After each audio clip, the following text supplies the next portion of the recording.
اور اصل میں حضرت حسین کے قاتل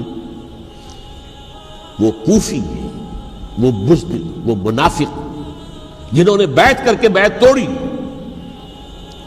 اس کے بعد واقعہ ہرہ بھی ہوا جو واقعہ کربلا سے بھی بعض اعتبارات سے زیادہ بھیانک اور زیادہ گھناؤنا واقعہ بنو امیہ کی تاریخ ہے، جس کو لوگ جانتے ہی نہیں۔ مدینہ کے کچھ لوگوں نے بغاوت کی اور انہوں نے اس کے خلاف فوج بھیجی، اور فوج کو جب مدینہ فتح کر دیا 3 دن کے لیے حلال کر دیا، جو چاہو کرو، یہاں جسے چاہو مارو، جسے چاہو لوٹو، جس کا گھر چاہو برباد کرو، جس عورت کو چاہو ریپ کرو۔ اور یہ مدینہ النبی کے اندر ہوا۔ تو کاٹ کھانے والی ملوکیت کے اندر بہت سے واقعات ہوئے۔ عبداللہ ابن زبیر کھڑے ہوئے، انہوں نے حکومت قائم کی تھی، لیکن یہ کہ وہ تو 6 سال کے لیے کامیاب بھی رہے، ایک حکومت قائم کی، بنو امیہ کے ہاتھ پر بیعت نہیں کی، بالآخر ان کی حکومت بھی ختم ہو گئی۔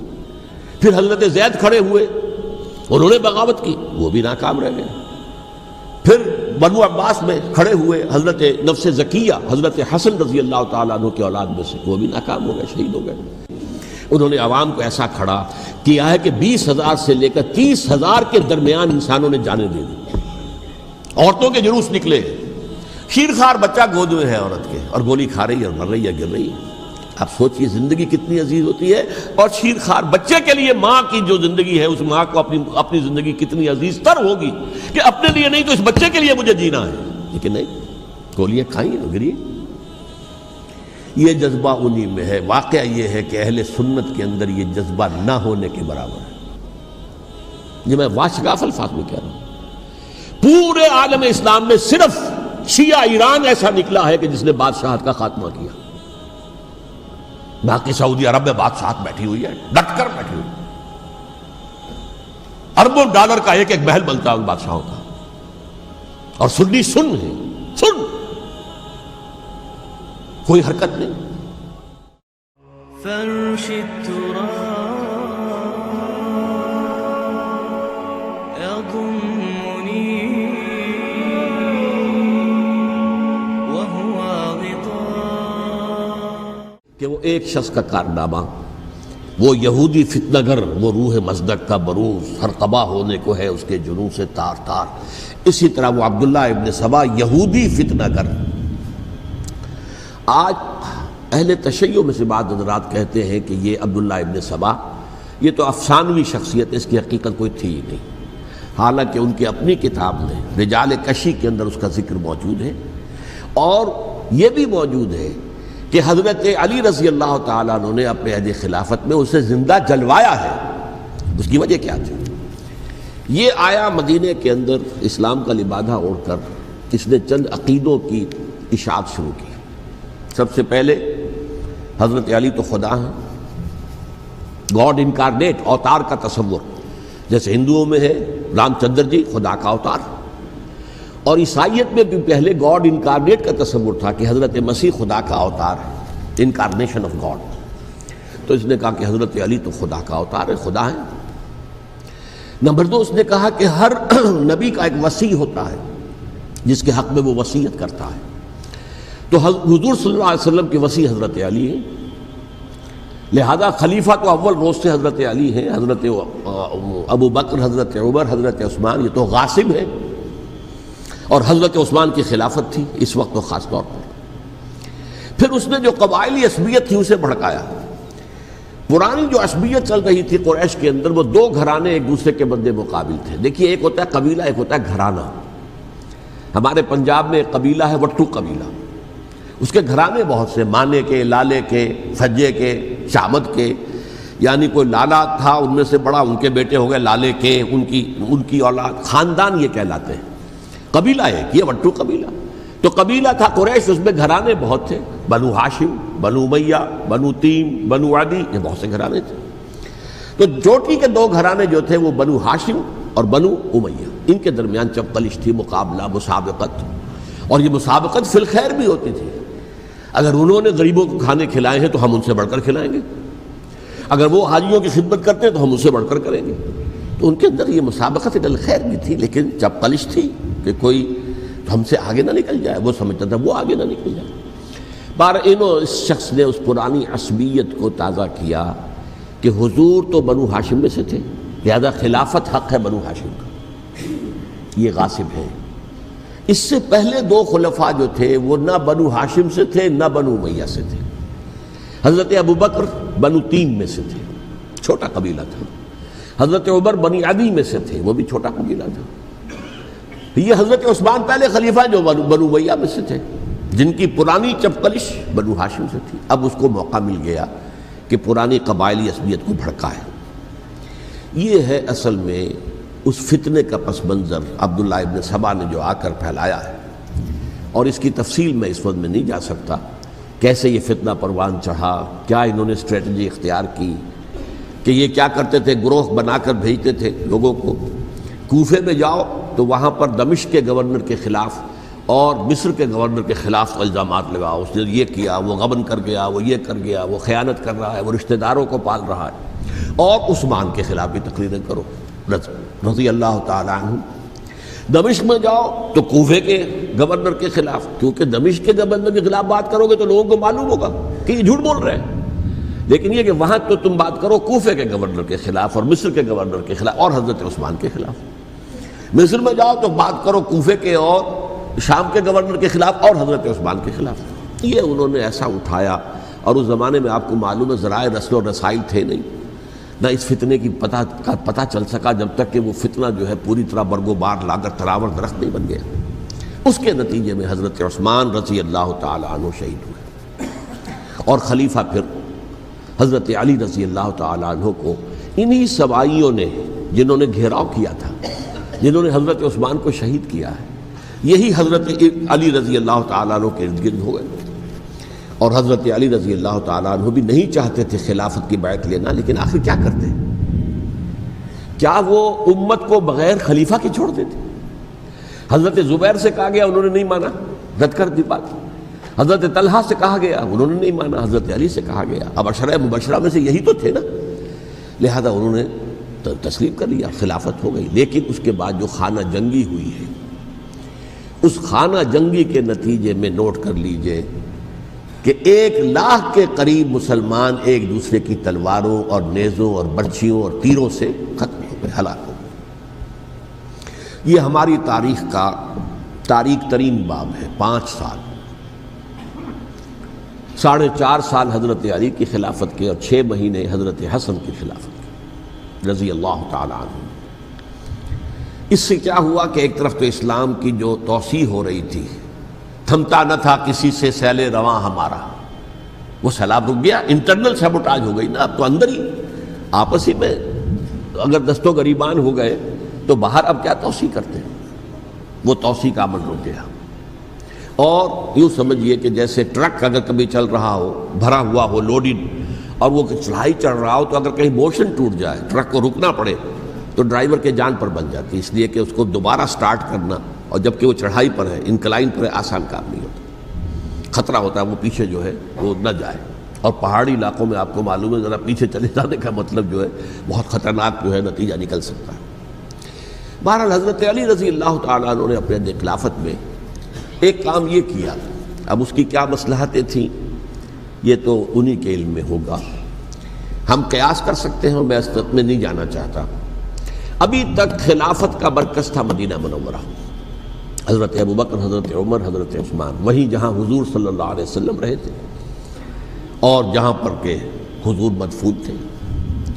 لیکن حضرت علی نے اپنا مرکز جو ہے وہ کوفہ بنا دیا۔ اچھا، اس کی ایک ظاہری وجہ یہ سمجھ میں آتی ہے کہ اسلام کا جو پھیلاؤ ہو گیا تھا، وہ سلطنت اتنی وسیع ہو گئی تھی کہ مدینہ منورہ بہت جنوب میں اور بڑے صحرا کو عبور کر کے جانا ہوتا تھا۔ کوفہ جبکہ ایسی مقام پر تھا کہ جہاں سے مشرقی راستہ جا رہا ہے ایران کو، عراق کے اندر تو ہے وہ شہر کوفہ، اور پھر ایران اور خراسان اور ہندوستان کو راستہ جا رہا ہے، وہیں سے شمال کی طرف جا رہا ہے، شام کی طرف اور ترکی کی طرف، اور وہاں سے پھر یہ کہ مغربی افریقہ کو بھی کنٹرول کرنا، جو شمالی افریقہ کو، وہ بھی آسان تھا۔ بہرحال حضرت علی نے کوفہ کو اپنا مرکز بنایا، اور نتیجہ یہ ہوا کہ سبائیوں کا بھی مرکز وہی بن گیا، چونکہ انہوں نے اپنے آپ کو گردا گرد رکھا حضرت علی کے رضی اللہ تعالیٰ عنہ۔ اب ظاہر بات ہے کسی پرٹیکولر پرسن کے خلاف تو کوئی مقدمہ موجود تھا نہیں، بلکہ جب جنگ جمل ہو رہی تھی، ابھی جنگ نہیں ہوئی تھی، حضرت عائشہ، حضرت طلحہ، حضرت زبیر وہ لے کر آئے تھے ایک لشکر اس مطالبے کے لیے کہ حضرت عثمان کے قاتلوں کو سزا دی جائے، قصاص لیا جائے۔ حضرت علی رضی اللہ تعالیٰ عنہ سے گفت و شنید ہو رہی تھی، حضرت علی جو ہے اس پر آمادہ ہو گئے کہ ٹھیک ہے، میں جو بھی قاتلین عثمان ہیں ان کو گرفتار کر کے سزا دوں گا۔ عین اسی وقت کوفے کی مسجد کے اندر جو ہے 10,000 کا مجمع کھڑا ہو گیا، ہم سب قاتل عثمان ہیں، لو ہم سے بدلہ کہاں سے لوگے۔ اور انہوں نے کیا کیا، جاتے ہی جنگ چھیڑ دی، جب چھڑ جائے تو یا مرو یا مارو، اس کے سلاوہ تو کوئی چارہ کار ہوتا ہی نہیں۔ ایک رات میں 10,000 مسلمان شہید ہوئے، جن میں 2 عشرہ مبشرہ میں سے حضرت زبیر اور حضرت طلحہ رضی اللہ تعالیٰ عنہ۔ تو یہ صورت تھی، سبائیوں نے گھیراؤ کیا حضرت علی کا رضی اللہ تعالیٰ۔ حضرت معاویہ دعوے دار نہیں تھے خلافت کے، قطعاً نہیں، ان کا صرف ایک دعویٰ تھا، اور وہ یہ تھا کہ عثمان کے قاتلوں کو گرفتار کرو، یا خود سزا دو یا ہمارے حوالے کرو، ہم اس سے قصاص لیں گے۔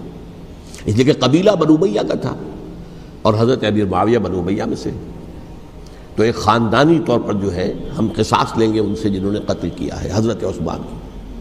لیکن یہاں ظاہر بات ہے کہ حضرت علی رضی اللہ تعالیٰ عنہ کی طرف سے مطالبہ یہ ہوتا تھا، تم پہلے میری بیعت کرو، میرے ہاتھ مضبوط کرو تاکہ میں ان کے خلاف کوئی اقدام کر سکوں۔ لیکن انہیں یہ اندازہ تھا کہ اگر میں نے بیعت کی تو ظاہر بات ہے کہ حضرت علی تک پہنچنے سے پہلے مجھے گردن اڑا دیں گے یہ لوگ، اس لیے کہ سبائی جو ہے وہ آپ کو گھیرے ہوئے۔ بہرحال ایک عجیب الجھاؤ، ایک ڈائلیما تھا جس کی وجہ سے یہ جنگ چلتی رہی، اور حضرت علی رضی اللہ تعالیٰ عنہ کو انہی کے شیعان علی ہی کے اندر سے وہ جماعت علیحدہ ہوئی تھی جس کو ہم خوارج کے نام سے جانتے ہیں، اور ایک خارجی ملجم ابن ملجم ہی نے حضرت علی کو شہید کیا رضی اللہ تعالیٰ عنہ۔ پھر حضرت حسن رضی اللہ تعالیٰ عنہ، اب دیکھیے کس قدر صحیح بات تھی جو حضرت علی رضی اللہ تعالیٰ عنہ نے فرمائی جب ان سے کہا گیا کہ کیا ہم آپ کے بیٹے حسن کے ہاتھ پر بیعت کر لیں رضی اللہ تعالیٰ عنہ۔ فرمایا نہ میں تمہیں اس کا حکم دیتا ہوں نہ میں اس سے روکتا ہوں، یہ تمہارا معاملہ ہے، امرہم شورا بینہم، تم اپنے باہمی مشورے سے جو فیصلہ کرو گے ٹھیک ہے، میں نہ حکم دیتا ہوں نہ روکتا ہوں۔ اس کا کیا مطلب ہے؟ باپ کے بعد بیٹے کی خلافت ہرگز حرام نہیں ہے، ورنہ کہتے کیسے ہو سکتا ہے میرا بیٹا؟ نہیں، یہ نہیں کہا۔ حضرت عمر سے بھی کہا گیا تھا کہ اپنے بیٹے کو نامزد کر دیں، عبداللہ ابن عمر کو، تو انہوں نے جواب میں کیا کہا؟ اسے تو طلاق دینی بھی نہیں آتی۔ انہوں نے اپنی کسی زوجہ کو طلاق دی تھی، اور اس میں جو صحیح ترین طریقہ ہے وہ اختیار نہیں کیا تھا، انہیں طلاق دینے تک نہیں آتی تو میں اسے خلیفہ بنا دوں۔ یہ نہیں کہا تھا کہ باپ کے بعد بیٹا خلیفہ نہیں ہو سکتا، یہ تو نہیں تھا، کہیں حرام نہیں ہے، نہ کتاب و سنت میں، نہ کوئی حدیث ہے، نہ کہیں قرآن مجید میں۔ تو حضرت علی نے بھی فرمایا رضی اللہ تعالیٰ، نہ میں روکتا ہوں نہ حکم دیتا ہوں، یہ تمہارا اپنا معاملہ ہے۔ بہرحال حضرت حسن رضی اللہ تعالیٰ عنہ نے حضرت امیر معاویہ سے صلح کر لی، خلافت ان کے سپرد کر دی۔ دیکھیے میں حضرت ابوبکر، حضرت عمر، حضرت عثمان، حضرت علی کے ساتھ حضرت حسن کے دور خلافت کو بھی خلافت راشدہ میں سے سمجھتا ہوں، اور تبھی 30 سال پورے ہوتے ہیں اس حدیث کے مطابق کہ حضور نے فرمایا خلافت 30 برس رہے گی، پھر ملوکیت آ جائے گی۔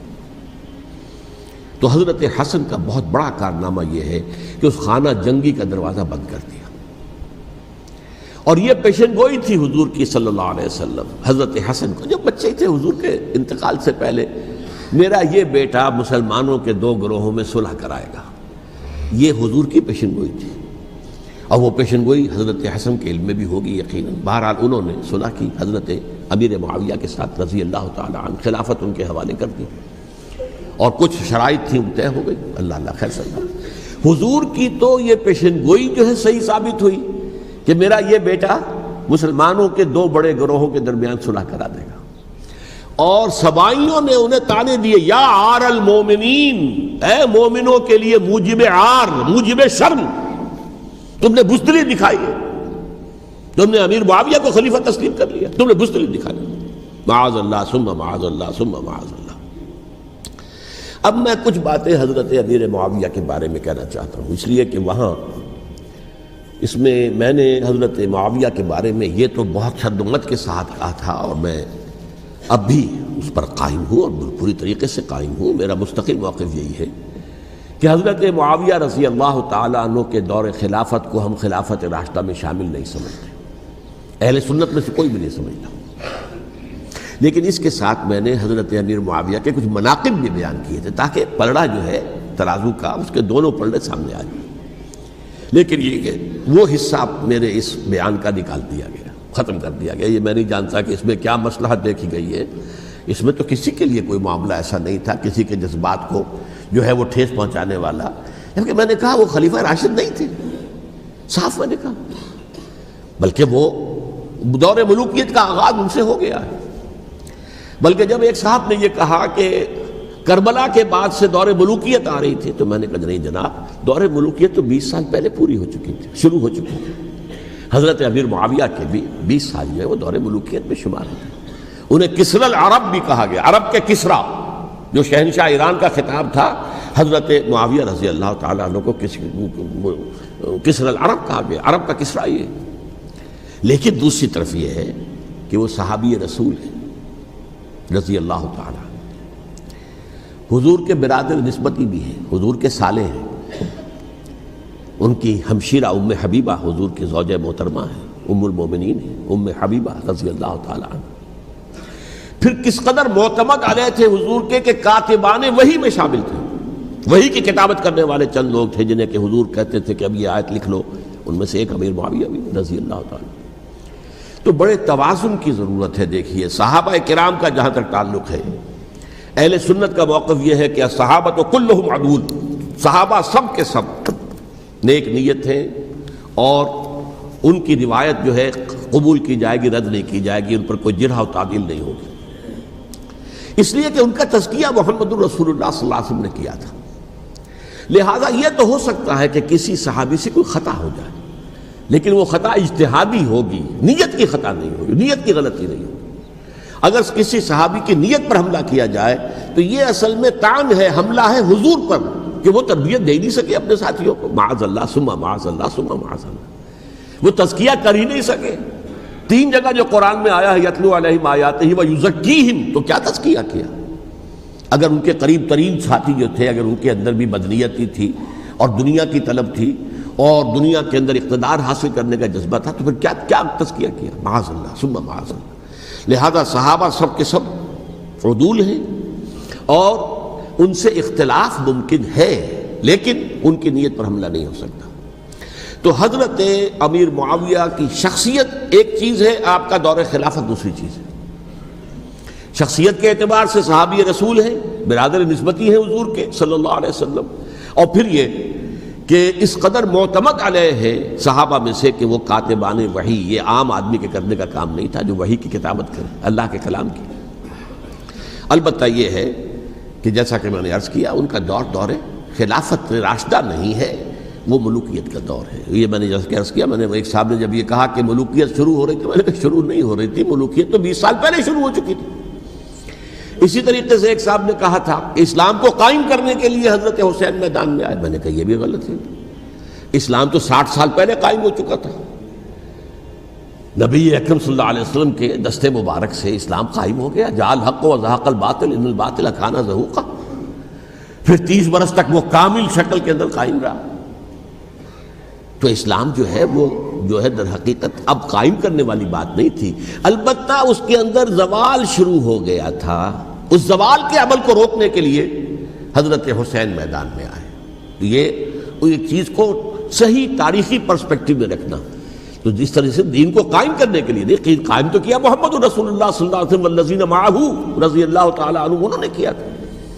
ہاں اب جو ہے وہ اپنی اس شاندار حیثیت سے نیچے گرنے لگا تھا. وہ میں بعد میں عرض کروں گا کہ میں نے اسے کیا عرض کیا تھا کہ یہ اس زوال کو روکنے کے لیے کسی طریقے سے یہ اپنی اصل حقیقت میں قائم رہے. یہ حضرت حسین رضی اللہ تعالیٰ عنہ کی سعی تھی.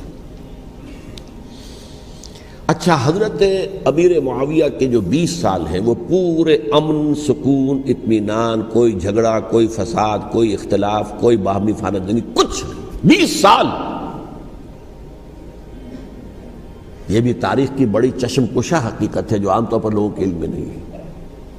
سبائی بھی دبکے رہے. حضرت امیر معاویہ کی حکومت اتنی مضبوط تھی، کنٹرول، کہ ان کو کچھ سر اٹھانے کا موقع نہیں ملا. موجود تھے، دبکے رہے. جیسا کہ میں نے کہا ریولوشن کے آخری مرحلے پر آ کر جو مخالفین ہیں وہ دب جاتے ہیں کہ پھر دیکھیں گے موقع ملے گا تو پھر لیں گے ان سے حساب کتاب۔ 20 سال رہے ہیں پورے امن کے، 10 سال کے بعد یعنی درمیان میں ہے حضرت امیر معاویہ کا عہد خلافت۔ ایک صحابی جو کہ بزرگ صحابہ میں سے ہیں، مغیرہ ابن شعبہ رضی اللہ تعالی عنہ، وہ آتے ہیں اور وہ کہتے ہیں کہ دیکھیے امیر المومنین، کتنی بڑی خانہ جنگی رہی تھی مسلمانوں کی آپس میں، اور اب بھی اگر آپ کسی کو نامزد کیے بغیر چھوڑ گئے امت کو تو پھر خانہ جنگی ہو جائے۔ 1 لاکھ اس وقت جو ہے وہ ہلاک ہوئے تھے، نہ معلوم اب کتنے ہلاک۔ لہٰذا آپ اپنی زندگی ہی میں نامزد کر دیجئے کسی کو خلیفہ، ولی عہد بنا دیجئے۔ حضرت امیر معاویہ نے ابتداءً جو ہے انکار کیا نہیں، لیکن ان کے دلائل ایسے تھے وزنی، اور میں سمجھتا ہوں کہ وہ بات صحیح تھی جو مغیرہ ابن شعبہ نے کہی، اس لیے کہ اب صحابہ کرام میں سے جو کبار صحابہ تھے وہ تو سب دنیا سے رخصت ہو چکے تھے۔ اب تو یا صغار صحابہ رہ گئے تھے جو حضور کے زمانے میں بچے تھے، حضرت حسن، حضرت حسین، عبداللہ ابن زبیر، یہ بچے تھے نا، یا تو وہ تھے، اور یا بالکل نو مسلم تھے، اور نو مسلموں میں بڑی تعداد وہ تھی جو ایرانیوں کی تھی، شامیوں کی تھی، ادھر کی تھی، تو ان کو تو ظاہر بات ہے کہ تربیت نبوی سے کیا خلافت راشدہ سے بھی اکثر و بیشتر کو کوئی حصہ ملا ہی نہیں۔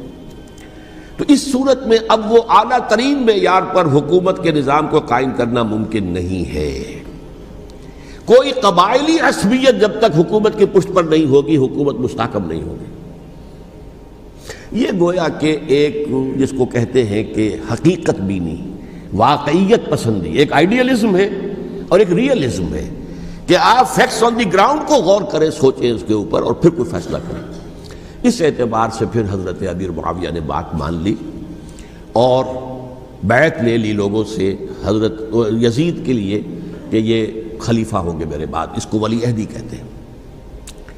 اچھا، اس وقت 5 افراد ایسے تھے کہ جنہوں نے اس سے اختلاف کیا، یہ بات بہت اہم ہے۔ میرا کتابچہ ہے سانحہ کربلا، اس کے کچھ نسخے آج یہاں ہوں گے، آپ لوگ پڑھیے اسے غور سے اور پھیلائیے تاکہ حقیقت سامنے آئے۔ 5 افراد کون تھے جو ہونے چاہیے؟ ابو بکر فوت ہو گئے، ان کے بیٹے عبد الرحمن ابن ابی بکر۔ عمر فوت ہو گئے، ان کے بیٹے عبداللہ ابن عمر۔ عباس فوت ہو گئے، ان کے بیٹے عبداللہ ابن عباس۔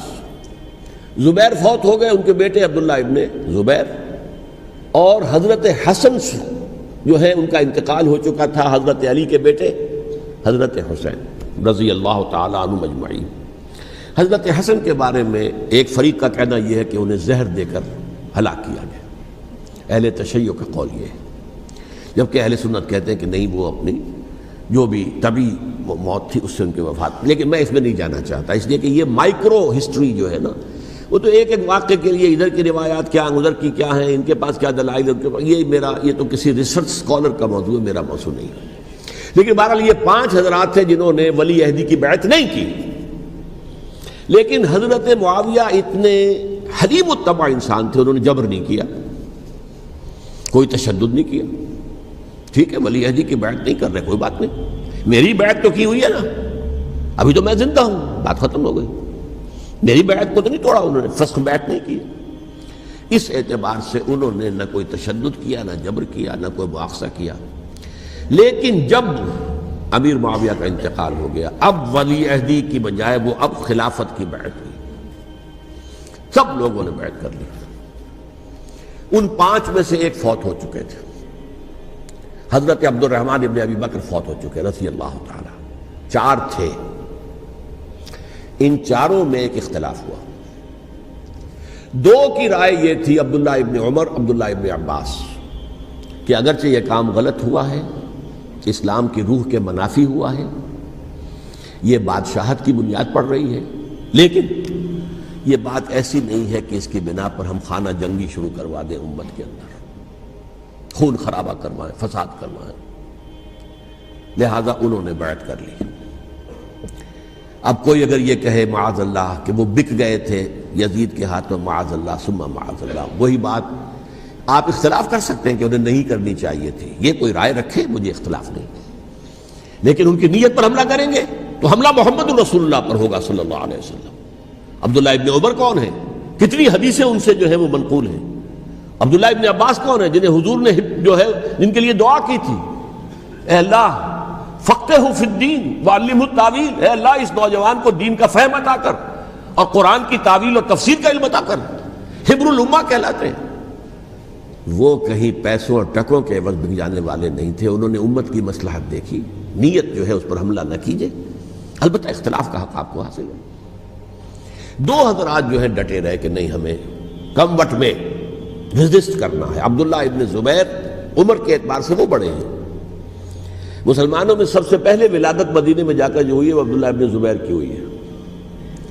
ہجرت کر کے جب مہاجرین وہاں پہنچے، کچھ عرصے تک کسی کے ہاں کوئی اولاد نہیں ہوئی، تو لوگوں نے تانے دینے شروع کر دیے کہ معلوم ہوتا ہے کہ یہاں آ کر یہ مکے کے رہنے والے جو ہیں کمزور ہو گئے ہیں، ان کے ہاں اولاد ہی نہیں ہو رہی۔ پھر عبداللہ ابن زبیر کی ولادت ہوئی ہے، یہ حضرت ابو بکر کے نواسے ہیں، حضور کی زوجہ محترمہ حضرت عائشہ کی بہن، حضرت دیکھیے ابھی نام نکل گیا ہے جی، حضرت اسماء رضی اللہ تعالی عنہا عنہما، یہ ان کے صاحبزادے ہیں، حضرت زبیر کے بیٹے۔ ان کا فیصلہ ہوا کہ ہمیں ریزسٹ کرنا ہے کم وقت میں، ایٹ اینی کاسٹ۔ حضرت حسین ابن علی رضی اللہ تعالی عنہما کا بھی فیصلہ ہوا کہ ہمیں ریزسٹ کرنا ہے کم وقت میں۔ البتہ ان میں بھی ایک اختلاف ہو گیا، یعنی یہ دو تو جڑے رہے، ان دو میں اختلاف ہو گیا۔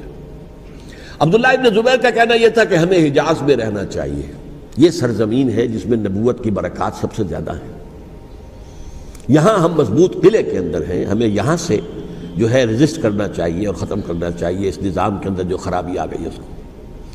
حضرت حسین رضی اللہ تعالیٰ عنہ کے پاس خطوط کا تانتا بنا ہوا تھا، کوفے سے لوگ خط لکھ رہے تھے، آئیے آئیے آئیے، ہم آپ کے ہاتھ پر بیعت کریں گے، ہم آپ کے ہاتھ پر بیعت کریں گے، ہم آپ کے ہاتھ پر بیعت کریں گے۔ یہی وہ کوفہ جو حضرت علی کا دارالخلافہ رہا تھا اور جو پھر سبائیت کا گڑھ بن گیا تھا۔ چنانچہ حضرت حسین نے حضرت مسلم بن عقیل کو بھیجا وہاں پر کہ میرے نمائندے کی حیثیت سے جا کر وہاں پر بیعت لو۔ 10-12 ہزار افراد نے بیعت کر لی، لیکن اس کے بعد یزید کی طرف سے گورنر بنا کے بھیجا گیا ابن زیاد کو۔ ابن زیاد نے آ کر جو تشدد کیا اور سختی کی تو سب کے سب بیعت توڑ کر اور سب منحرف ہو گئے۔ مخلصین تو وہ تھے نہیں، الکوفی لایوفی، کوفی جو ہے وہ تو کوئی وعدہ وفا کرنے والا ہوتا ہی نہیں، بیعت توڑ دی۔ فمن نقص فانما ينقص على نفسه، بیعت کے بعد بیعت توڑ دینا بہت بڑا گناہ ہے، توڑ دی۔ ادھر اطلاع مل گئی حضرت حسین کو، چل چکے تھے وہ، راستے میں تھے کہ وہاں تو مسلم بن عقیل شہید ہو گئے اور سب لوگوں نے بیعت توڑ دی۔ اب واپس جانا چاہتے تھے لیکن مسلم بن عقیل کے بیٹے جو ہے اڑ گئے۔ یہ عرب کی اپنی ایک جو ہے پرانی ان کی حمیت اور ان کا قبائلی نظام کہ اب ہم اپنے والد کے خون کا قصاص لیے بغیر نہیں جائیں گے۔ حضرت حسین رضی اللہ تعالیٰ عنہ کی مروت اور شرافت کہ یہ میرا ساتھ دینے کے لیے آئے تھے، اب میں ان کا ساتھ نہ دوں تو یہ تو شرافت اور مروت کے خلاف ہے۔ کہا اچھا چلو چلتے۔ وہاں جا کر بھی عین اپنے میدان کے اندر بھی حضرت حسین رضی اللہ تعالیٰ عنہ نے 3 چیزیں پیش کی ان کوفیوں کے لشکر کے خلاف۔ سب سے بڑا لشکر کے اندر سب سے بڑے تو کوفی تھے جنہوں نے بیعتیں کی ہوئی تھی حضرت حسین کے ساتھ۔ دیکھو مجھے جانے دو واپس حجاز کی طرف، یا مجھے سرحدوں پر بھیج دو تاکہ میں کافروں کے ساتھ جنگ کرتے ہوئے اپنی جان دے دوں، یا مجھے یزید کے پاس جانے دو، میں اپنا معاملہ اس سے طے کر لوں۔ لیکن کوفیوں کو یہ گوارا نہیں تھا۔ اگر یہ یزید کے پاس پہنچ گئے تو ہمارا کچا چٹھا بیان کر دیں گے کہ مجھے تو ان لوگوں نے ورغلا کر بلایا تھا۔ اس لیے کہ دیکھیے حضرت امیر معاویہ کے 20 سالوں کے دوران میں بتا چکا ہوں، ان کی حکومت اتنی مستحکم تھی کہ اس کے خلاف کوئی فتنہ اٹھانا ممکن نہیں تھا۔ اب چونکہ ایک چینج اوور ہوا تھا، اور چینج اوور میں آپ کو معلوم ہوتا ہے کہ ایک جس کو کہتے ہیں every thing is in the melting پاٹ، ابھی تو یہ درمیان کے اندر معاملہ ہے، تو انہیں موقع ملا، سر اٹھایا حضرت حسین رضی اللہ تعالیٰ عنہ کو، جو خطوط لکھے جس کے کہ تھیلے کے تھیلے اور بوریوں کی بوریاں بھری ہوئی حضرت حسین کے ساتھ تھی، وہ کہا کہ آئیے ہم آپ سے بیعت کریں گے۔ انہوں نے نہیں مانا، اور اصل میں حضرت حسین کے قاتل وہ کوفی ہیں، وہ بزدل، وہ منافق جنہوں نے بیعت کر کے بیعت توڑی، اور اب وہ آ گئے کہ اگر یہ حسین رضی اللہ تعالیٰ عنہ بچ کر کہیں یزید کے پاس پہنچ گئے تو پھر ہمارا کچا چٹھا جو ہے وہ سامنے آ جائے گا اور ہماری پھر شامت آ جائے گی، لہذا انہوں نے قتل کیا حضرت حسین کو رضی اللہ تعالیٰ عنہ۔ ایک بات جو علامہ ڈاکٹر قلب صادق نے فرمائی، اور میرے علم میں یہ بات پہلے نہیں تھی، وہ یہ کہ حضرت حسین کے قتل کا فتویٰ ایک بہت بڑے مفتی نے دیا تھا۔ یہ بات بھی ذرا سمجھ لیجیے، حضرت حسین رضی اللہ تعالیٰ عنہ کے قتل کا فتویٰ ایک بہت بڑے مفتی نے دیا تھا۔ کیوں دیا تھا؟ اس لیے کہ حضور کی احادیث موجود ہیں کہ جب ایک شخص کی ایک خلیفہ کی بیعت ہو جائے تو دوسرا اگر کھڑا ہو تو اسے قتل کر دو، کھلی حدیث۔ اسی لیے ایک بہت بڑے مفسر بھی ہیں، فقیہ بھی ہیں، قاضی ابن العربی رحمۃ اللہ علیہ، ایک ابن عربی ہیں الف لام کے بغیر، ابن عربی، وہ بہت بڑے صوفی ہیں، فلسفی ہیں، اندلس کے ہیں۔ یہ قاضی ابن العربی ہیں جنہوں نے قرآن کی ایک تفسیر لکھی ہے اس اعتبار سے کہ صرف ان آیات کی تفسیر جن سے کہ فقہی احکام جو ہے ان کا استنباط ہوتا ہے۔ یہ دو تفسیریں اس طور سے لکھی گئی ہیں قرآن مجید کی، احکام القرآن ان کا نام ہے دونوں کا، جن میں سے ایک جو ہے قاضی ابن العربی کی ہے۔ ان کا ایک جملہ نقل ہوتا ہے، قتل الحسین بسیف جدہ، حسین قتل ہو گئے اپنے ہی نانا کی تلوار سے۔ وہ تلوار کیا تھی؟ جب کسی کی بیعت ہو چکی ہو پھر کوئی کھڑا ہو مدعی خلافت، قتل کر دو۔ میرے نزدیک حضرت حسین مدعی خلافت نہیں تھے، یہ بات اس وقت سامنے لوگوں کے نہیں آئی، بلکہ حکومت نے یہ باور کرا دیا کہ یہ تو باغی ہے، یہ مدعی ہے خلافت کے۔ انہوں نے تو دعویٰ نہیں کیا خلافت کا، وہ تو صرف اس عمل کو روکنے کے لیے میدان میں آئے تھے۔ اور اس بات کو اچھی طرح سمجھ لیجئے کہ اس وقت تک یہ جو تصور آج ہمارے پاس ہے کہ ریاست علیحدہ ہے، حکومت علیحدہ ہے، state of Pakistan, we are loyal to the state of Pakistan, ہم ریاست پاکستان کے وفادار ہیں، گورنمنٹ آف پاکستان کے وفادار نہیں ہیں۔ We are not loyal to the government. Government تو کبھی بے نظیر کی تھی، ہم اس کے خلاف تحریک چلا رہے تھے، یا کبھی کسی اور کی تھی اس کے خلاف تحریک چل رہی ہے، یا کبھی ضیاء الحق کی تھی اس کے خلاف تحریک چل رہی ہے۔ گورنمنٹ کو بدلنا تو عوام کا حق ہے، آج، اس وقت نہیں تھا۔ اس وقت ریاست اور حکومت کا کوئی فرق نہیں تھا، لہذا جو حکومت سے اختلاف کرے گویا کہ باغی ہے۔ یہ ہے اصل میں وہ پیچیدہ مسئلہ کہ کیوں کسی مفتی نے فتویٰ دے دیا، اس لیے کہ اس وقت تک ریاست اور حکومت کا فرق واضح نہیں تھا دنیا پر۔ یہ تو ابھی کوئی 100-150 سال کی بات ہے کہ آج ہمارا جو پولیٹیکل سائنس کا ایولیوشن ہوا ہے وہ اس اسٹیج تک پہنچ گیا ہے کہ اسٹیٹ علیحدہ ہے، حکومت علیحدہ ہے۔ حکومت تو اسٹیٹ کے 3 آرگنز میں سے ایک آرگن ہے، ایڈمنسٹریشن حکومت کی ہے، جوڈیشری ہے اور لیجسلیچر ہے، 3 آرگنز ہیں بڑے بڑے، ان میں سے ایک ہے۔ تو حکومت کو بدلنا تو عوام کا حق ہے، چاہے وہ ووٹ کے ذریعے بدلے، چاہے ایجیٹیشن، اگر پرامن ایجیٹیشن ہے اس سے حکومت کو بدلنے کا حق حاصل ہے دستوری طور پر ہر اعتبار سے۔ اس وقت یہ نہیں تھا، لہذا صورتحال یہ بن گئی کہ حکومت وقت نے باور کرا دیا مسلمانوں کو، ورنہ سوچئے نواسۂ رسول کو قتل کرنا کوئی آسان کام تھا؟ آخر سب کلمہ گو تھے کہ نہیں تھے؟ کلمہ گو تو تھے نا، اور حضور سے عقیدت اور محبت میں کمی، لیکن یہ کہ فتویٰ اگر ایک بہت بڑے مفتی کا، جو کہ حضرت علامہ ڈاکٹر قلب صادق صاحب نے فرمایا، مجھے اس مفتی کا نام بھی معلوم نہیں، کہ ایک مفتی ہی کا فتویٰ تھا وہ، جس کے بنا پر اب ان لوگوں نے حضرت حسین کو قتل کیا، اور یہی وجہ ہے کہ انہوں نے پھر خیموں کو بھی آگ لگا دی۔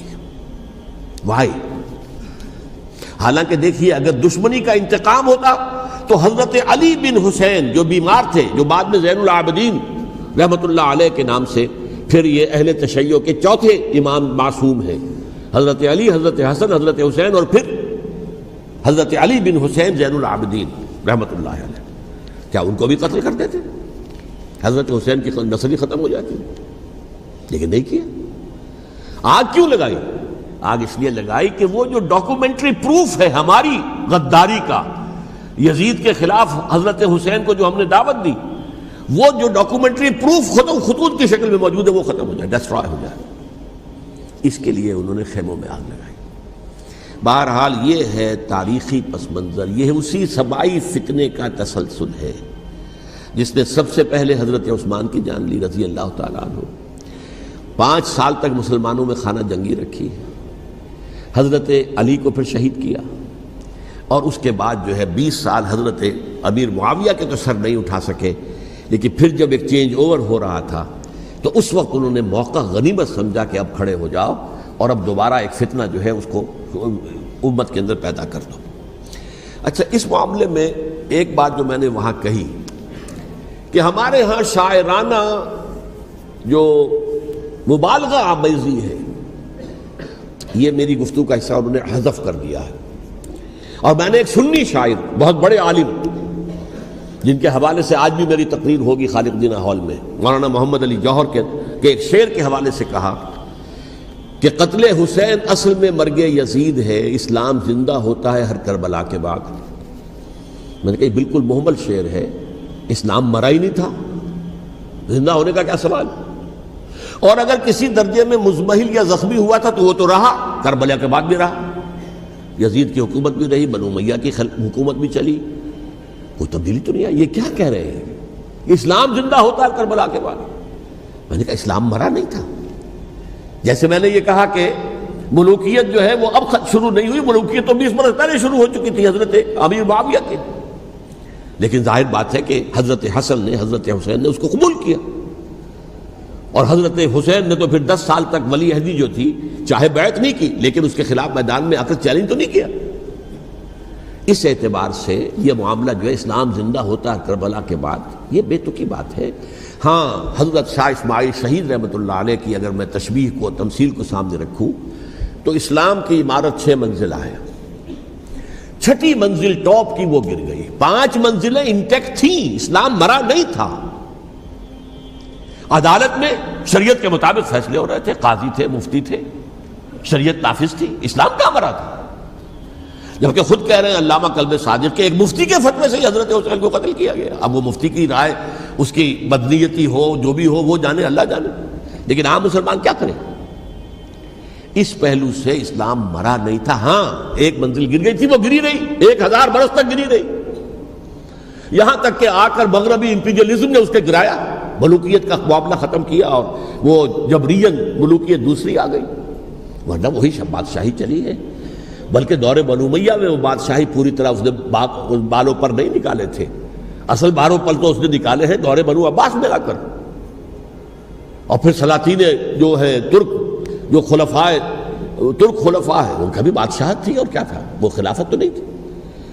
تو یہ تو اسلام میں جو بھی نقص واقع ہو گیا تھا، کبھی واقع ہو گئی تھی، وہ جو کی تو برقرار رہی، اس کو بھی تسلیم کیا۔ میں اللہ کا شکر ادا کر کے کہتا ہوں کہ دونوں حضرات، دونوں شیعہ دانشور اور بڑی اعلیٰ سطح کے جو شیعہ عالم تھے، انہوں نے اس بات کو تسلیم کیا اور میری اس بات کو چیلنج نہیں کیا۔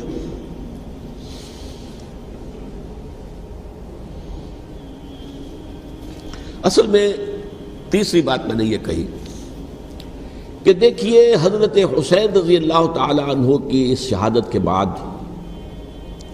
اس کے بعد واقعہ حرہ بھی ہوا، جو واقعہ کربلا سے بھی بعض اعتبارات سے زیادہ بھیانک اور زیادہ گھناؤنا واقعہ ہے بنو امیہ کی تاریخ ہے، جس کو لوگ جانتے ہی نہیں۔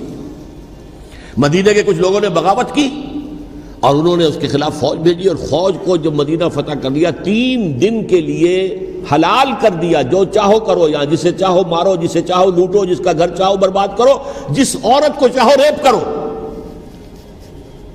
اور یہ مدینہ النبی کے اندر ہوا۔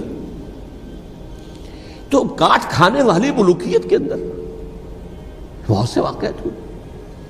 عبداللہ ابن زبیر کھڑے ہوئے، انہوں نے حکومت قائم کی تھی، لیکن یہ کہ وہ تو 6 سال کے لیے کامیاب بھی رہے، ایک حکومت قائم کی، بنو امیہ کے ہاتھ پر بیعت نہیں کی، بالآخر ان کی حکومت بھی ختم ہو گئی۔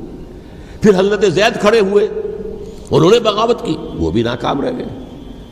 پھر بنو عباس میں کھڑے ہوئے حضرت نفس زکیہ، حضرت حسن رضی اللہ تعالیٰ عنہ کے اولاد میں سے، وہ بھی ناکام ہو گئے، شہید ہو گئے۔ پھر یہ سمجھ لیا گیا کہ اب یہ جہاں تک 6ٹھی منزل ہے وہ تو دوبارہ تعمیر نہیں ہو سکتی، یہ تو جس کی لاٹھی اس کی بھینس، جس کے پاس طاقت ہوگی اس کی حکومت ہوگی، جس کا قبیلہ زیادہ قوی ہوگا، جس قبیلے میں زیادہ عصبیت ہوگی، مضبوط ہوگا، متحد ہوگا، طاقتور ہوگا، اسی کی حکومت ہوگی۔ البتہ اس کے نیچے لوگوں کے اخلاق کی اصلاح کرو، صوفیاء کرام نے وہ کام اپنے ذمے لیا، اور بالکل وہی کام ہے کہ جو ائمہ اہل بیت کرتے رہے۔ حضرت حسن کی اولاد میں پھر حضرت علی بن حسین رضی اللہ تعالی، حضرت حسین کی اولاد میں پھر امام محمد باقر، امام محمد جعفر صادق، اور اس کے بعد بھی 5 اور، کسی نے بغاوت نہیں کی۔ جیسے علماء کرام کام کر رہے تھے اور جیسے صوفیاء کرام کام کر رہے تھے، ایسے ہی وہ مسلمانوں کی علمی تربیت، روحانی تربیت و تزکیہ کر رہے تھے۔ کسی نے حکومت کو چیلنج نہیں کیا۔ نوٹ کر لیجیے اس بات کو۔ حضرت علی نے بھی چیلنج نہیں کیا تھا، حضرت حسن نے چیلنج نہیں کیا، خود صلح کر لی۔ تو ائمہ اہل بیت جو 12 یہ گنتے ہیں، جن میں سے آخری جو ہے حضرت مہدی کو تو ابھی ظاہر ہونا ہے، ان کے عقیدے کے مطابق وہ روح پوش ہیں، وہ ظاہر ہوں گے، لیکن 11 حضرات کے بارے میں یہ کہ حضرت حسین کے سوا کسی نے بھی چیلنج نہیں کیا وقت کے نظام میں، اور حضرت حسین نے بھی اس مغالطے پر کیا کہ کوفی ساتھ دیں گے، اور یہ موقع ہے کہ یہ جو 6ٹھی منزل اسلام کی گر گئی ہے اسے دوبارہ تعمیر کر دیا جائے۔ انہوں نے خلافت کا دعویٰ نہیں کیا تھا، یہ انہیں عوام کو مغالطے میں مبتلا کیا گیا کہ یہ خلافت کا مدعی ہو کر سامنے آیا۔ جیسا کہ میں نے آپ سے کہا تھا، امیر معاویہ نے حضرت علی کے عہد خلافت میں کبھی خلافت کا دعویٰ نہیں کیا، مدعی خلافت نہیں تھے وہ تو یہ کہتے تھے کہ قاتلان حسین جو ہے، قاتلان عثمان کو سزا دو، قصاص دو، بس۔ اسی طرح حضرت حسین نے بھی، اب دیکھیے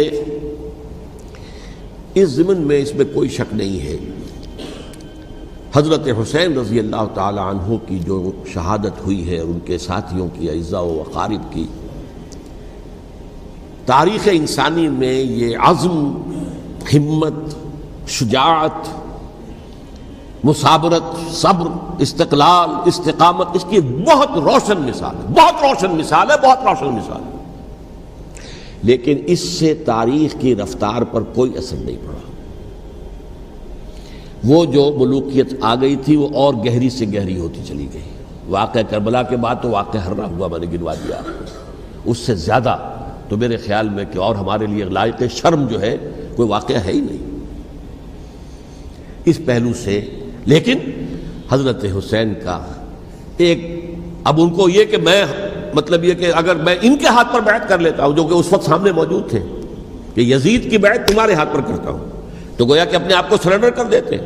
وہی خطرہ جو امیر معاویہ کو تھا کہ مجھے وہ تو پہنچنے بھی نہیں دیں گے علی تک رضی اللہ تعالیٰ عنہ، اور مجھے پہلے ہی شہید کر دیں گے، یہی خطرہ حسین کو تھا رضی اللہ تعالیٰ عنہ کہ مجھے یزید تک پہنچنے نہیں دیں گے، پہلے ہی قتل کر دیں گے۔ اور ویسے بھی یہ ایک شرافت، مروت اور حمیت اور غیرت اور عزت نفس کا تقاضا بھی تھا کہ بھائی معاملہ ہے یزید کا، میرا مجھے وہاں جانے دو، اللہ اللہ خرسلہ، یو کین اسکورٹ می، میرے دائیں بائیں چلو تاکہ میں کہیں اور بھاگ نہ جاؤں تمہارے خیال میں، مجھے وہاں پہنچا دو، میں وہاں پہ جا کے اسے معاملہ کر لوں۔ لیکن انہوں نے قتل کیا، اصل قاتلان کوفی، وہی سبائی۔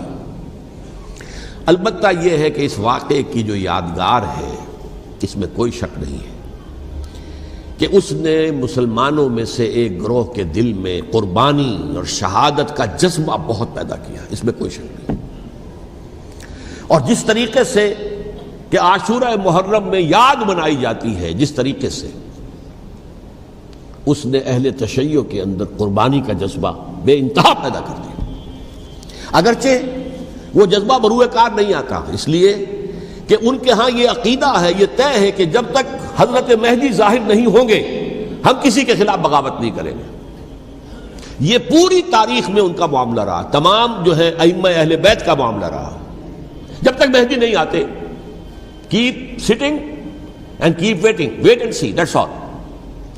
یہ تو خمینی صاحب نے کیا ہے، آیت اللہ خمینی صاحب نے، کہ انہوں نے یہ ایران کے شیعوں کو باور کرایا کہ بھائی جب آئیں گے حضرت مہدی آ جائیں گے، لیکن ہم اب ہاتھ پر ہاتھ رکھ کر بیٹھے رہیں،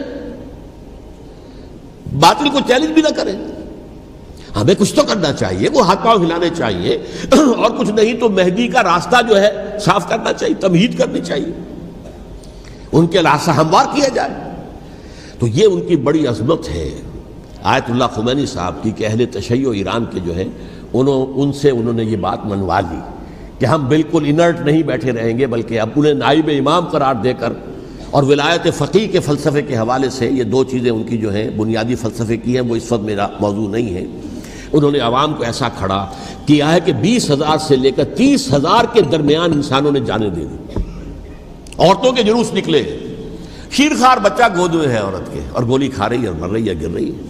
آپ سوچئے زندگی کتنی عزیز ہوتی ہے، اور شیرخوار بچے کے لیے ماں کی جو زندگی ہے، اس ماں کو اپنی زندگی کتنی عزیز تر ہوگی کہ اپنے لیے نہیں تو اس بچے کے لیے مجھے جینا ہے، لیکن نہیں، گولیاں کھائیں اور گری۔ یہ جذبہ انہی میں ہے۔ واقعہ یہ ہے کہ اہل سنت کے اندر یہ جذبہ نہ ہونے کے برابر ہے۔ یہ میں واشگاف الفاظ میں کہہ رہا ہوں۔ پورے عالم اسلام میں صرف شیعہ ایران ایسا نکلا ہے کہ جس نے بادشاہت کا خاتمہ کیا، باقی سعودی عرب میں بادشاہت بیٹھی ہوئی ہے، ڈٹ کر بیٹھی ہوئی، اربوں ڈالر کا ایک ایک محل بنتا ہے ان بادشاہوں کا، اور سنی سن ہے، سن، کوئی حرکت نہیں۔ وہ تو اب جو حرکت ہو رہی ہے وہ اینٹی امریکن حرکت ہے جو ہو رہی ہے، وہ در حقیقت وہ مسئلہ بالکل دوسرا ہے جو اس وقت ہو رہا ہے، لیکن یہ کہ عالم اسلام میں کوئی تحریک ایسے نہیں اٹھی۔ یہ اہل تشیع میں ہے، جو بالکل استثنائی بات ہے کہ انہوں نے جو ہے ایک ایسا بادشاہ جس کو کہا جاتا تھا کہ اس کا جو اسلحہ خانہ ہے وہ ایشیا میں سب سے بڑا اسلحہ خانہ ہے، جو 2500 سالہ پرانی جو ایک عظمت تھی ایران کی، اس کو دوبارہ تازہ اور زندہ کرنا چاہتا تھا۔ 2500 سالہ برسی اس نے منائی تھی، اس کے لیے ایک شہر آباد کیا تھا کہ خسرو یا سائرس یا ذوالقرنین قرآن مجید کی اصطلاح میں اس کی یادگار بنائی تھی، اور وہ سوچ رہا تھا کہ وہی عظمت دوبارہ ایران کی ہوگی جو کہ خسرو کے زمانے میں تھی، جس کا قرآن مجید میں سورہ کہف کے اندر ذکر ہے، مشرقی فتوحات، مغربی فتوحات، شمالی فتوحات۔ تو وہ بادشاہ ہے، اس کو بھاگنا پڑا وہاں قربانی کی وجہ سے۔ تو یہ جو ہے واقعہ کربلا نے، اس میں کوئی شک نہیں ہے کہ ایک ایسی مشعل روشن کی ہے جس کو کہ ہر شخص کو دیکھنا چاہیے۔ یہ بھی انسان، جیسے کہ اقبال نے ایک شعر کہا تھا غالب کے لیے، فکر انسان پر تیری ہستی سے یہ روشن ہوا ہے، پرے برغ تخیل کی رسائی تاک ہو جا۔ تو فکر انسان پر حضرت حسین کی قربانی سے یہ واضح ہوا ہے کہ انسان کس حد تک جا سکتا ہے قربانی دینے کے لیے اپنے کسی مقصد کے لیے۔ مقصد ان کا جو تھا، میں نے اسی لیے آیت پڑھی تھی، معاذ اللہ ثم معاذ اللہ۔ میں ایک آخری بات جو کہہ رہا ہوں وہ نوٹ کر لیجئے۔ ایک خاص انتہائی نقطۂ نظر کے عام کیے جانے کی وجہ سے سنیوں میں بھی ایک انتہائی رد عمل پیدا ہوا ہے، ایکسٹریم رائٹسٹ سنیز۔ اگر ایک طرف سے حملہ کیا گیا ہے حضرت عثمان کی نیت پر، ان کو خیانت کا الزام لگایا گیا، ان پر اقربا پروری کا الزام لگایا گیا، حضرت ابو موسیٰ شریف پر خیانت اور غداری کا الزام لگایا گیا، یہ ساری چیزیں اگر صحابہ کرام کے اوپر ہوئی ہیں، امیر معاویہ پر، امیر اور عمرو بن العاص پر، تو جواب میں کچھ لوگ کھڑے ہو گئے، حضرت علی وہ اقتدار کے طالب تھے، معاذ اللہ ثم معاذ اللہ ثم معاذ اللہ۔ یہ اہل سنت کا موقف نہیں ہے۔ حضرت حسین اقتدار کے طالب تھے، ہرگز نہیں، ہرگز نہیں، ہرگز نہیں۔ وہی اصول جو میں نے بتایا تھا سب کے لیے لاگو رہے گا، وہ امیر معاویہ کے لیے ہے تو حضرت علی کے لیے بھی ہے، حضرت حسین کے لیے بھی ہے۔ یہ نیک نیت ہے، آپ ان کی کسی رائے سے اختلاف کر سکتے ہیں لیکن ان کی نیت پر حملہ نہیں کریں گے۔ نیت پر حملہ کریں گے آپ کا ایمان بالرسالت جو ہے وہ مجروح ہو جاتا ہے۔ یہ رسول کے ساتھ بھی ہے، رسول نے ان کا تزکیہ کیا، یتلو علیہم آیاتہ ویزکیہم، اس کا سارا عمل محمد کا کیا ہوا ہے صلی اللہ علیہ وسلم۔ تو صحابی کے معاملے میں یہ ہمارے ہاں ان کو اہل سنت جو ہیں جو معتدل مزاج کے، اور اکثریت ان کی، یہ تو چند لوگ ہیں، ذرا قلم چلا لیتے ہیں تو ان کی بہت سی کچھ چھوٹی چھوٹی کتابیں بھی شائع ہو گئی ہیں بہت، لیکن انہیں اہل سنت نے قرار دیا ناسبی یا خارجی۔ جیسے خوارج نے کہا تھا حضرت علی بھی کافر ہے اور حضرت امیر معاویہ بھی کافر ہیں، حضرت عمرو بن العاص بھی کافر ہے، معاذ اللہ ثم معاذ اللہ۔ ایسے ہی کچھ لوگ حضرت حسین پر بھی الزام لگاتے ہیں کہ اقتدار کی ہوس اور طلب کے اندر انہوں نے یہ سارا سفر کیا تھا، اور بس یہ ہے کہ وہ جو بازی تھی وہ ہار گئے، اللہ اللہ خیر صلی اللہ، اس سے آگے کیا ہے معاملہ، نہیں، معاذ اللہ ثم معاذ اللہ۔ اسی لیے میں نے آیت آج جو پڑھی تھی ایک اور جو بہت بظاہر آپ کو معلوم ہوئی ہوگی، غیر متعلق ہے میرے آج کے عنوان سے، تلک الدار الآخرۃ نجعلھا للذین لا یریدون علوا فی الارض ولا فسادا۔ یہ سورہ قصص کے آخری آیات میں سے، دیکھو یہ آخرت کا گھر جو ہے وہ ہم خاص کر دیں گے ان لوگوں کے لیے جو اس زمین میں اپنے اقتدار کے طالب نہیں ہوتے. زمین میں اقتدار کے طالب ہوگے فساد ہو جائے گا. تم بھی طالب میں بھی طالب، جھگڑا ہوگا، لڑائی ہوگی، دنگا ہوگا، فساد ہوگا. تلک الدار الآخرۃ نجعلها للذین لا یریدون علوا فی الارض ولا فسادا. جو لوگ زمین میں اپنے اقتدار کے طالب اور اس کے نتیجے میں فساد پیدا کرنے والے نہیں ہیں، ان کے لیے ہم نے آخرت کا گھر خاص کیا ہے. والعاقبۃ للمتقین، اور عاقبت جو ہے، انجام کار، آخرت جو ہے وہ تو متقیوں کے لیے ہے. اسی میں آئیں گے سب صحابہ کرام، خواہ وہ حضرت علی ہیں رضی اللہ تعالیٰ عنہ، اور خواہ وہ حضرت امیر معاویہ ہیں، حضرت عثمان ہیں رضی اللہ تعالیٰ عنہما، خواہ حضرت حسن ہیں، حضرت حسین ہیں رضی اللہ تعالیٰ عنہما، خواہ عبداللہ ابن زبیر ہیں، خواہ عبداللہ ابن عباس ہیں، خواہ عبداللہ ابن عمر ہیں رضی اللہ تعالیٰ عنہم اجمعین. اس اصول کو سامنے رکھ کر اختلاف آپ کر سکتے ہیں کسی سے بھی، لیکن کسی کی نیت پر حملہ کریں گے تو اصل میں آپ کا ایمان بالرسالت مجروح ہو جائے گا. علی کو نبی اکرم صلی اللہ علیہ وسلم نے اپنا نائب بنا کر چھوڑا تھا جب غزوہ تبوک میں جا رہے تھے مدینے میں. حضرت علی نے کہا بھی کہ مجھے آپ عورتوں کے ساتھ بٹھا کے جا رہے ہیں. فرمایا تمہارا مقام میرے ساتھ وہی ہے جو موسیٰ کے ساتھ ہارون کا تھا. ہارون کو چھوڑ کر گئے تھے نا یہودیوں کے پاس جب گئے تھے تورات لینے کے لیے، تو تمہارا وہی مقام ہے میرے ساتھ. تو یہ حضرت علی ہے رضی اللہ، ان کے بارے میں میرا، ان کی کیا عظمت میری نگاہ میں. تو یہ 3 کتابچے ہیں، مجھے نہیں معلوم تیسرا یہاں ہے یا نہیں ہے. بہرحال آپ لوگوں کو ریکمینڈ کر رہا ہوں کہ ان کا مطالعہ کریں. اب یہ کہ آخری بات یہ کہ اصل ہمارے کرنے کا کام کیا ہے. دیکھیے کیوں نہیں کیا کسی نے بھی خروج کا معاملہ، وہ میں واضح کر چکا ہوں. بغاوت نہیں کی، کیوں؟ ایک تو ریاست اور حکومت میں فرق نہیں تھا. ذرا کھڑا ہو اور وہ باغی قرار پائیں گے، واجب القتل ہو جائیں گے، فتوے کی زد میں آ جائیں گے. یہ معاملہ تھا.